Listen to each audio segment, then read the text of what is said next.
Aldo, por favor, me ajude a tirar uma dúvida. Esclareça exatamente o que é ansiedade e quais são as características de pessoas ansiosas, de fato. Por exemplo, eu me acho ansioso, mas eu me acho tenho uma ansiedade tranquila. Eu não sou doente.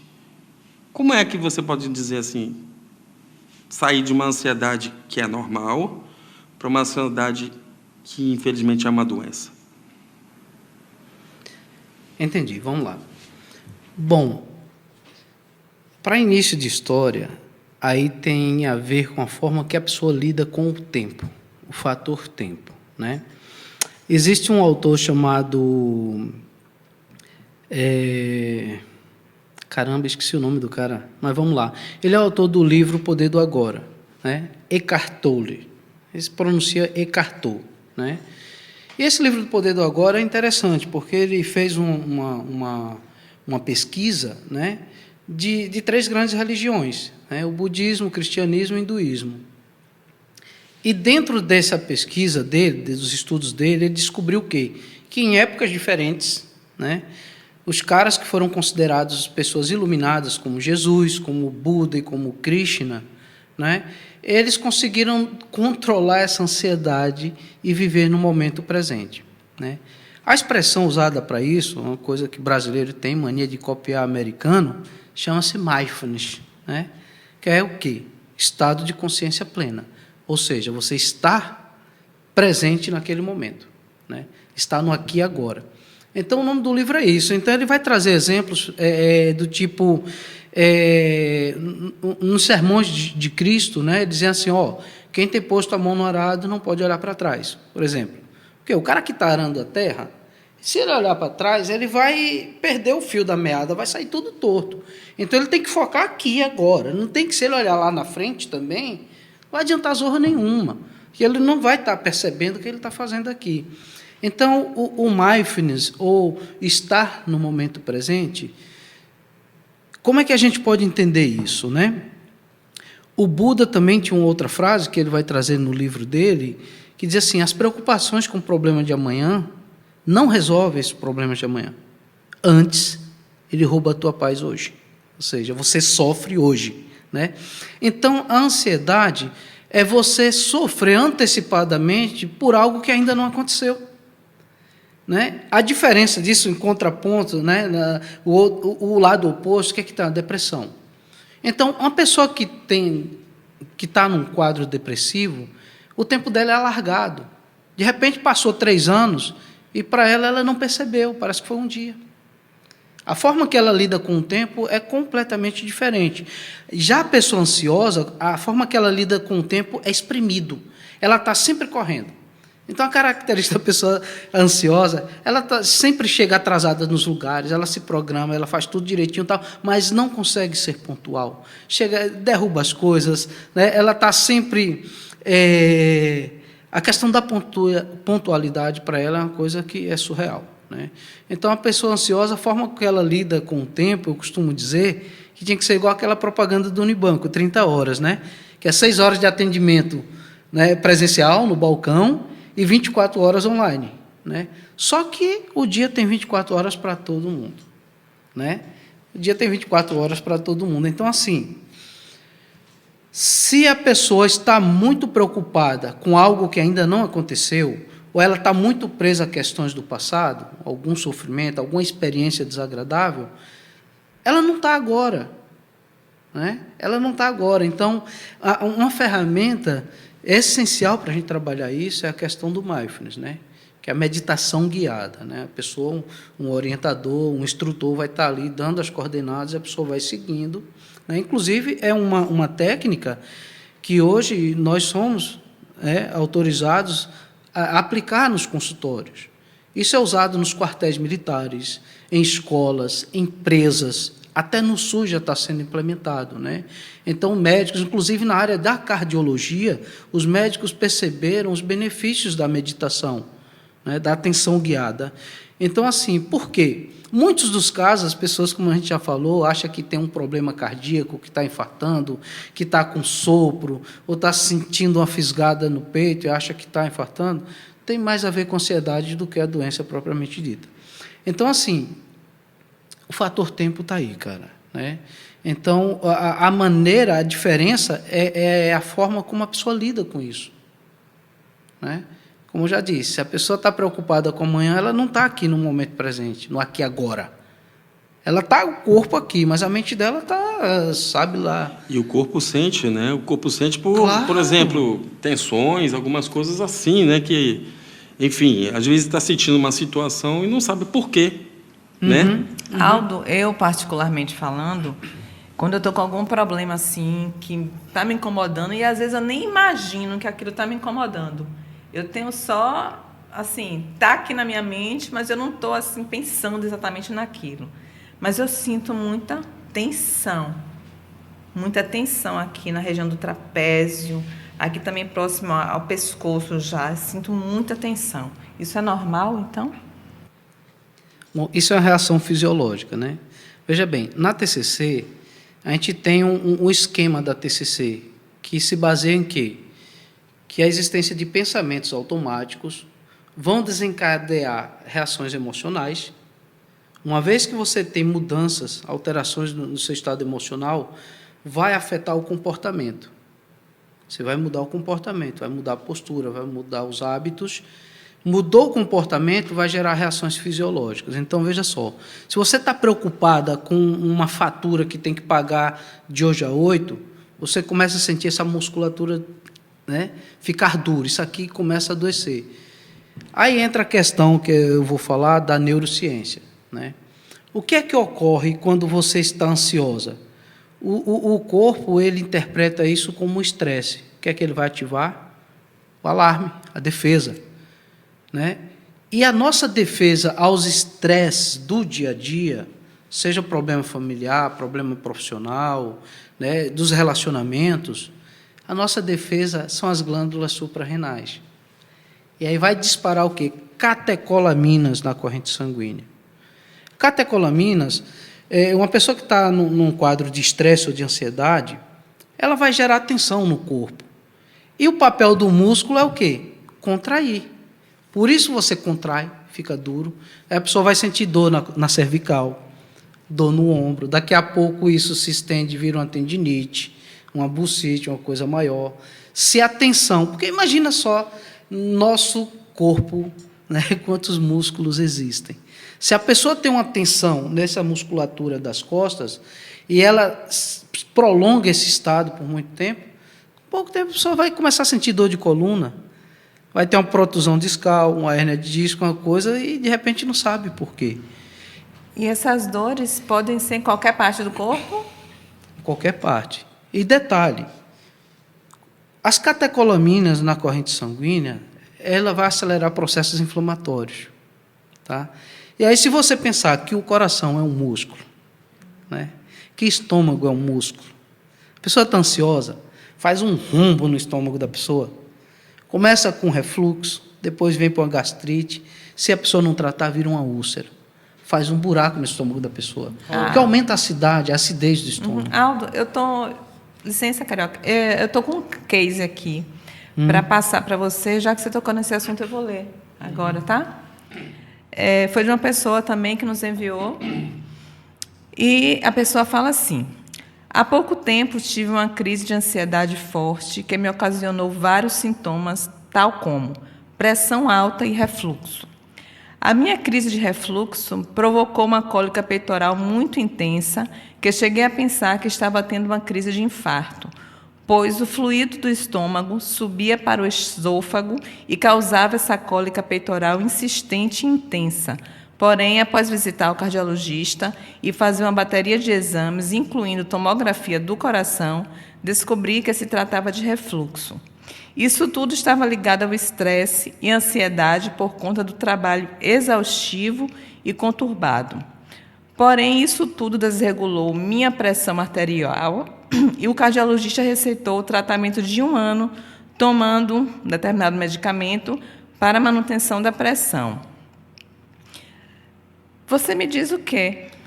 Tudo a ver com o que você falou aí, essa situação aí? Porque ele teve sintomas. A ideia das catecolaminas, né, que vão ser o quê? Enzimas, vão ser substâncias químicas produzidas pelo nosso organismo para a defesa, né? Numa situação de medo, por exemplo, né, adrenalina. A adrenalina também é produzida pelas glândulas renais. Então, na corrente sanguínea vai estar circulando adrenalina, aldosterona, que vai controlar o volume de líquido no sangue, né?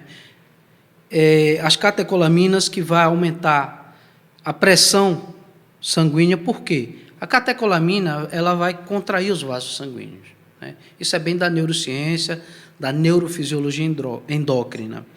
Então, os vasos sanguíneos contraindo, vai aumentar o quê? A adrenalina vai fazer o coração disparar, bombear mais rápido, a respiração vai ficar mais ofegante. E o que controla o equilíbrio, a gente vai chamar na clínica homeostase, que seria esse perfeito equilíbrio, que seria entre o cortisol e a insulina, né? Ou seja, os níveis de açúcares no sangue, é quem equilibra isso. Se a pessoa está lá no estado de alarme, ansiosa, estressada, a reação do organismo vai ser o quê? Tentar equilibrar. Então, cada vez que ela fica mais ansiosa, aumenta mais glicose, mais insulina no sangue, né? Por quê? A glicose é uma energia que tem um efeito rápido no cérebro. É como a gasolina para o carro, né? A glicose, o cérebro, para funcionar mais rápido, vai precisar de mais glicose. O colesterol também é outra fonte de energia, só que o efeito dela é mais demorado, né? Então, teoricamente, é açúcar e gordura. Se você está numa situação de medo, se você sofre perseguição no trabalho, ou se você está num relacionamento abusivo, o seu cérebro entende que você está num estado de alerta o tempo inteiro, de perigo. Então, vai aumentar o quê? O que ela falou da acidez do estômago, né, que aí é a questão da vesícula biliar. Vai lançar a bilis e esse refluxo vai subir o quê? Vai causar a acidez vai causar ferimentos na parede do estômago e no esôfago. Isso é chamado de esofagite, né? Tudo que tem ite é inflamação. Tendinite, gastrite, esofagite, né? Terminou com ite é inflamação. Então, o que acontece? Ela vai começar a ter dificuldade, se está ferido o esôfago, ela vai ter dificuldade do esfíncter, entre o estômago e o esôfago, de fechar. Então, a pessoa, aquilo vai subir. Daí vem refluxo, né? Não, tem mais. A afta, a imunidade vai cair, a pessoa vai ter crise de garganta, crise de rinite alérgica. Porque se o corpo está no estado de alerta, o cérebro percebe que você está vivendo sob ameaça, ele não vai se preocupar com as defesas, ele vai mandar energia para os músculos, porque a adrenalina, por exemplo, por que é que o coração bate mais rápido? Por que é que a respiração fica mais curta, mais ofegante? Porque prepara o corpo para lutar ou correr. E se a pessoa não consegue relaxar, que aí está dentro da ansiedade, né, é uma dificuldade de relaxar. A pessoa não consegue. Automaticamente ela vai ter alteração do sono, vai alterar o ciclo circadiano, ela ou vai ter insônia, ou ela vai dormir além da conta, pode acontecer também, seria por falta dessa energia. E isso vai gerar duas doenças. Gente, eu tenho no slide, é porque agora eu não vou encontrar qual é o slide que está.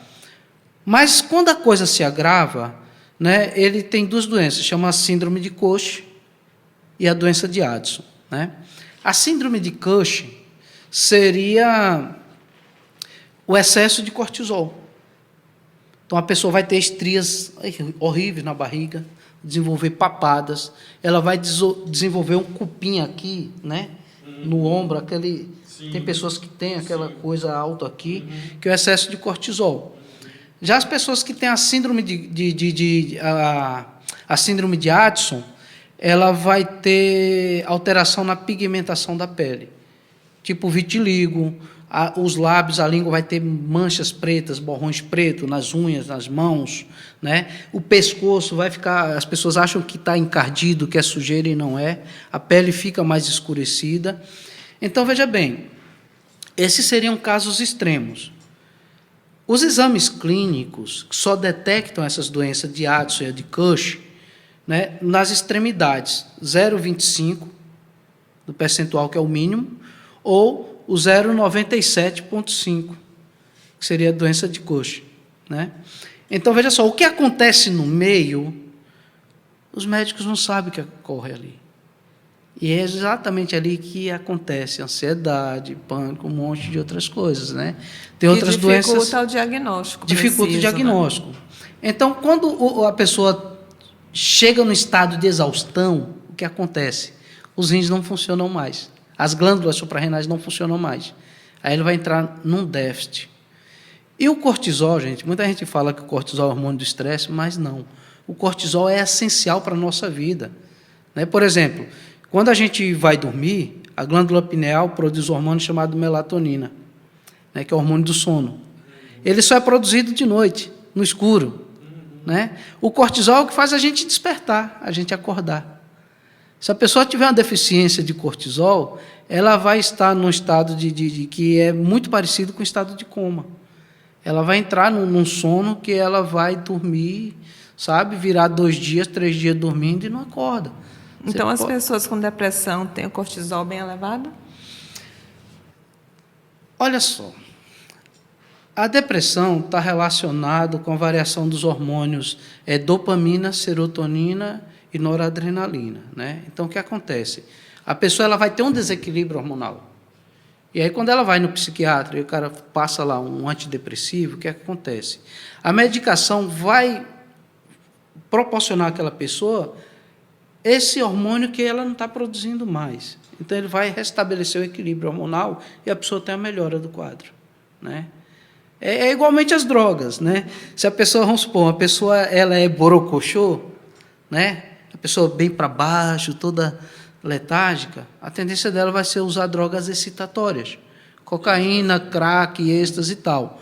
Já as pessoas que são mais agitadas, elas vão ter uma tendência a usar drogas que são inibitórias ou que causam sintomas tipo de depressão, como o álcool, né? A maconha, né? Porque assim, a droga vai fornecer para o corpo aquilo que você não tem. Os remédios é a mesma coisa. Então, Aldo, você está trazendo aí para a gente uma coisa que a gente não tinha abordado antes, né? A questão do sono. Sim. Né? O sono é extremamente importante. Então, as pessoas ansiosas, não é regra, mas geralmente as pessoas ansiosas têm dificuldade a dormir. Tem. E aí o que acontece? Se você não dorme, o cérebro percebe aquilo como um outro tipo de estresse, que vai sobrepor os que já tem. E o quadro da pessoa se agrava ainda mais, né? Então, é como uma gangorra. Imagina assim, quando você está dormindo, né, a melatonina está em alta e o cortisol está lá embaixo. Quando você desperta, o cortisol sobe e a melatonina desce. É uma gangorra. O que acontece quando a pessoa tem insônia? Esse sistema não funciona. Então, ela não consegue desligar. E uma coisa interessante é que a glândula que produz o hormônio do sono chama-se pineal. Ela é sensível à luz, principalmente do sol. E aí o que acontece? Se a pessoa usa o celular, computador, televisão, qualquer aparelho eletrônico antes de dormir, ela vai deitar, mas o cérebro não desliga, fica aceso, porque está ativado. É por isso que diz que tem que sair desse pelo menos uma hora antes. Uma hora antes, né? No mínimo meia hora. Então, veja só, o que é que acontece, cara? Eu vou falar uma coisa interessante para vocês. Quando não existia a luz elétrica, a lâmpada elétrica, né? O Thomas Edison, a lâmpada elétrica, as pessoas dormiam com as galinhas, cara. Dormia cedo. E acordava bem cedo. E acordava bem. Quando eu estou no sítio, na zona rural, assim, eu durmo cedo também. Né? Então, assim, com a invenção da lâmpada elétrica, é como se o homem estendeu o dia e a gente passou a dormir menos. Isso afeta a saúde. Bagunçou, né? E agora, com as redes sociais, com, né, os Nossa. aplicativos, com jogos, o cara que está jogando videogame, ele vai até de madrugada, cara. Ele amanhece o dia jogando. E não desliga, porque a glândula pineal ela só ativa o sono no escuro. O Aldo, toda essa explicação, né, químico-fisiológico que você acabou de dar, tem a ver com alguma coisa ligada a câncer? Porque câncer explodiu. Então, se a gente está com, por exemplo, eu já ouvi falar, né, que tudo que a gente sente, O corpo e os nossos órgãos sentem. Quem é propenso a ter câncer, logicamente, até então, se você não está bem, parece que vai ser tudo colocado naquele local. Rim, baço, intestino, por aí vai. Existe algum estudo relacionando essa parte, né, desse sistema psicológico da pessoa ligada ao câncer? Sim, com certeza. Isso aí, cara, a bola da vez é a neurociência. Entendeu? O profissional de saúde, seja médico, psicólogo, qualquer outro profissional que não se interar com a neurociência, ele vai virar um dinossauro, vai ficar ultrapassado. Você sabe por quê? Essa questão, o câncer, tanto doença física ou doença psicológica, ela precisa de ter 2 fatores. A predisposição genética, que é o histórico de vida no DNA da família, isso vai passar de pai para filho, de mãe para filho, e o fator ambiental, que nós chamamos de gatilho. Vou te dar um exemplo.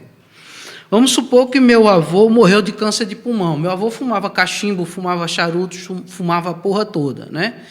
E aí tem um tio meu que já está dando indícios de adoecimento, já está na pegada de fazer exame, de tratamento, está tomando remédio. Meu pai já começou a dar uma tossida também. Eu falei, opa, eu posso ter também a zorra da informação no meu DNA para desenvolver o câncer de pulmão. Mas, cara, eu nunca fumei, eu nunca botei um cigarro na minha boca. Eu vou morrer velhinho, gagá de qualquer outra coisa, menos de câncer de pulmão. Porque o cigarro é o gatilho do ambiente para desencadear a doença. E detalhe, o câncer ele vai desenvolver num ambiente ácido. O nosso organismo, 70%, né, é água, é líquido. Né? Sangue, completamente líquido. Então, vamos supor, um câncer no cérebro. O cara vai lá, tem um tumor, faz um exame, o médico passa uma ressonância, né? E uma tomografia, identifica lá, pô, está com câncer no cérebro. O médico fala, ó, corta o açúcar.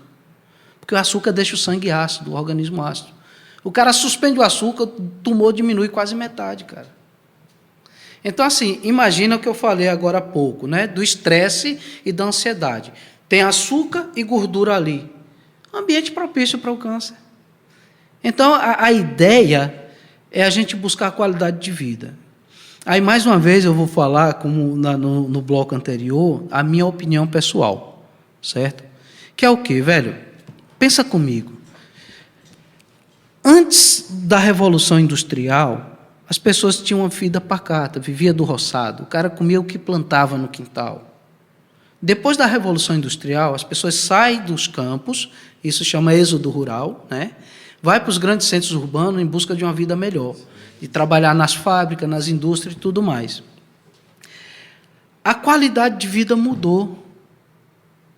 A qualidade de vida mudou. Então é o seguinte, os hábitos alimentares também. E aí o que acontece? A vida na cidade é diferente do campo, né? Então, assim, boa parte de muitas doenças, inclusive casos de Dort-Lé, né, de tendinite, de bursite, de não sei o quê, um monte de inflamação, que vem por esforço repetitivo devido ao trabalho. E o que é que está por trás de tudo isso? Estresse, velho.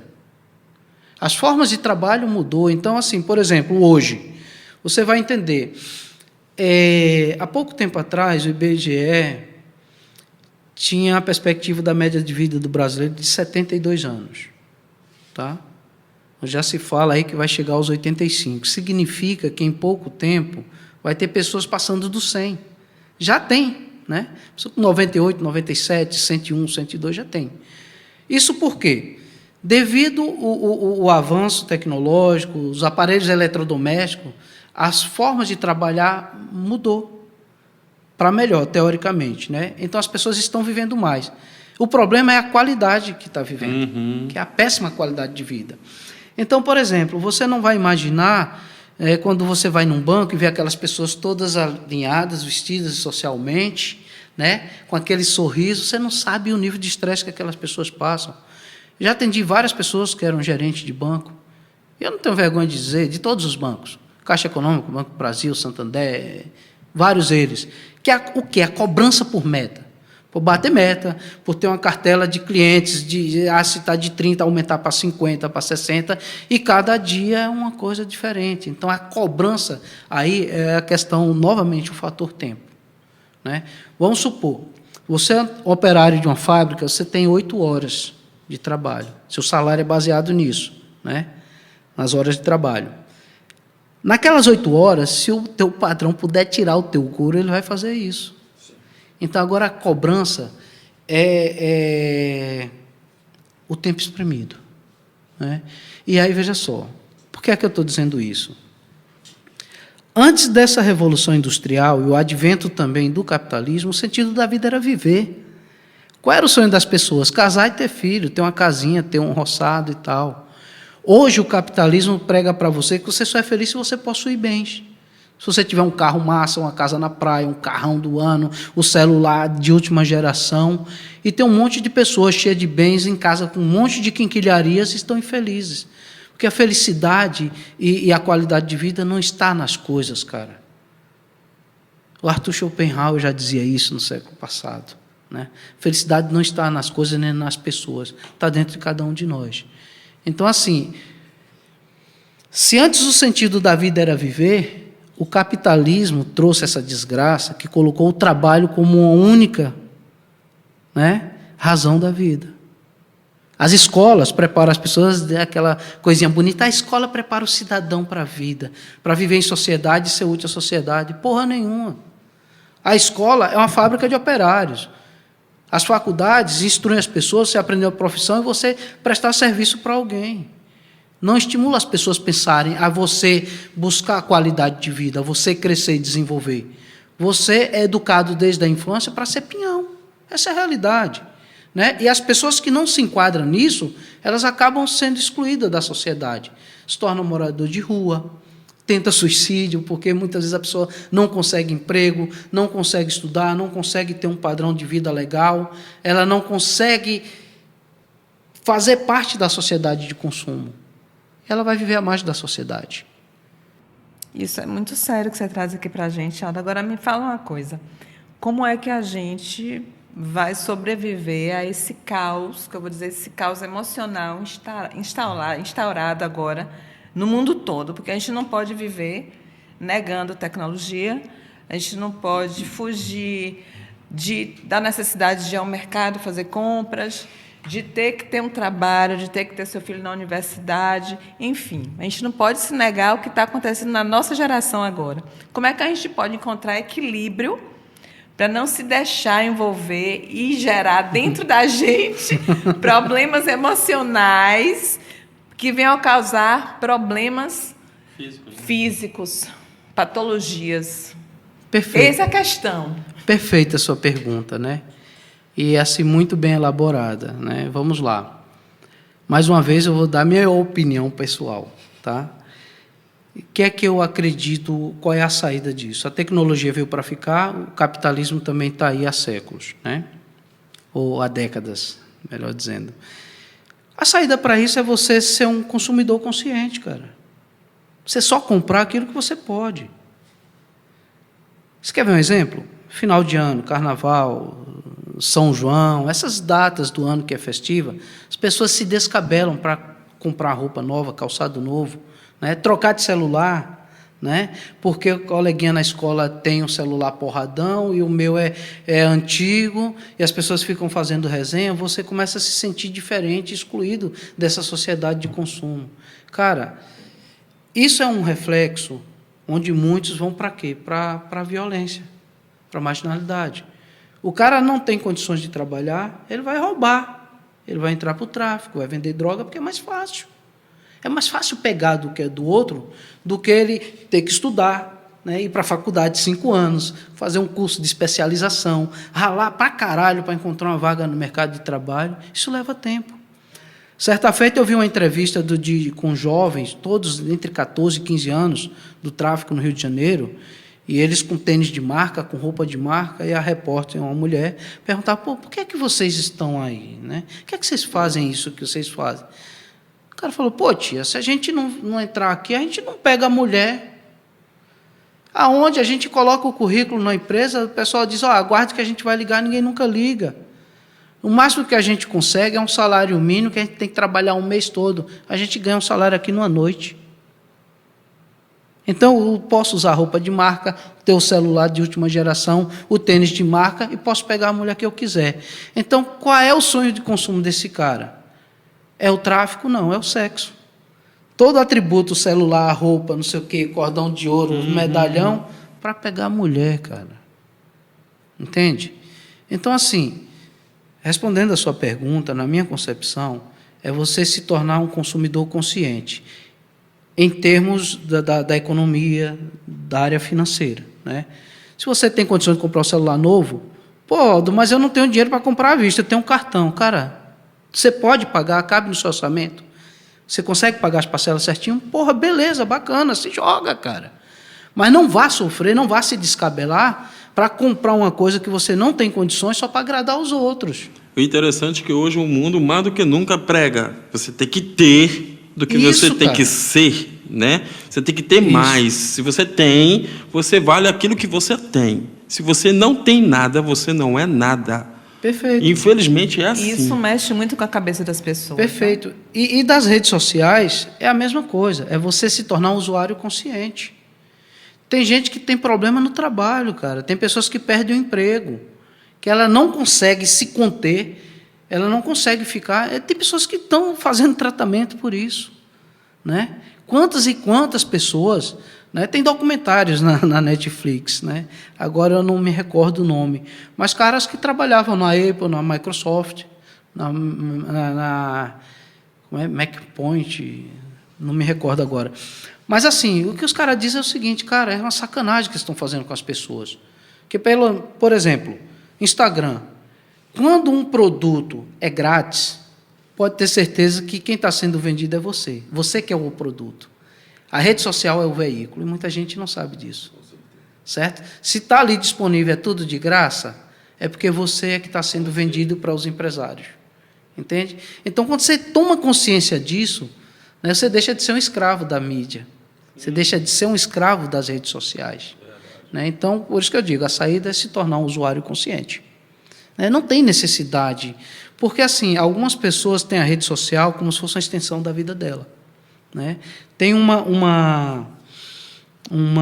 poxa, eu não vou lembrar o nome agora, tem uma modalidade das pessoas criar um mundo virtual, onde você pode comprar terreno, construir casas, mansões e tudo mais. É porque eu não me lembro o nome desse projeto, cara.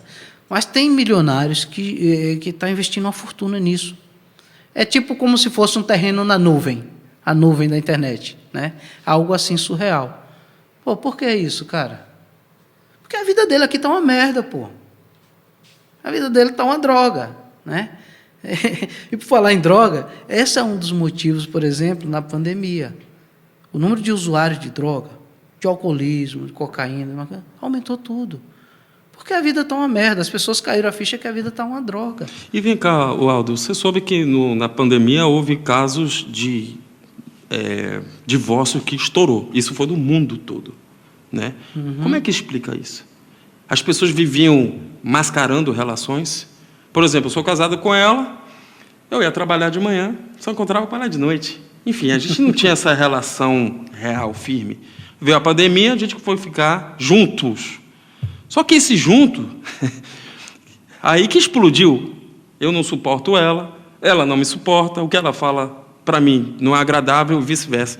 E o número de divórcios explodiu foi no planeta todo. Sim, é isso. Isso é explicável? É sim. Na verdade, é a própria pessoa que não se suporta, né? Ela não está em paz com ela mesma, então vai ser muito difícil ela ficar em paz com o outro. É uma questão dela, é pessoal ali, sabe? É claro que a gente não vai generalizar, cada caso é um caso. Mas um dos fatores que a gente percebe aí é a baixa tolerância à frustração, de tolerar que a outra pessoa é diferente, que tem uma opinião diferente, que pensa diferente, que tem gostos diferentes, né? Por exemplo, esse é o maior desafio dos direitos humanos. Qual é a filosofia dos direitos humanos, né? Da Organização das Nações Unidas?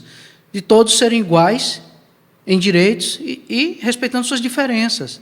Daí a necessidade de se pensar as especificidades do direito da mulher, do negro, do índio, do idoso, da criança, do adolescente, do homem, do homossexual, enfim.